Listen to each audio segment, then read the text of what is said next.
So are physicians ready for ICD-10? What a great question. It kind of reminds me about all of the activity and things that were happening around Y2K. And there was all this panic. And didn't you stay up at midnight to see if anything dramatic was going to happen, and how disappointing when it didn't?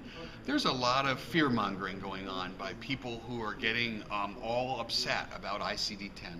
And certainly the coders at the hospital, there's a lot of people that need to get up to speed on it. But for the physician, they need to write proper clinical notes anyway before ICD-10. The differences for ICD-10 are fairly minimal. Let me just give you a quick example. For fractures, if there's a broken bone, the coding department has a lot more work to do. The physician needs to be careful to say what side the fracture. Oh, they're already doing that. Well, you also need to say whether it's a displaced oh, you're already doing that, doctor? That's fine. But you need to tell us if this is an initial visit or, oh, you're doing that too. Most of what's required for ICD-10 is just good clinical practice.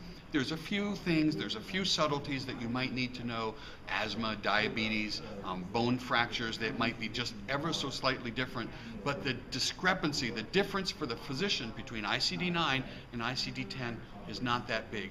The gap, the chasm that the doctor needs to cross is from the note they're currently writing to the note that they need to write to have that proper documentation.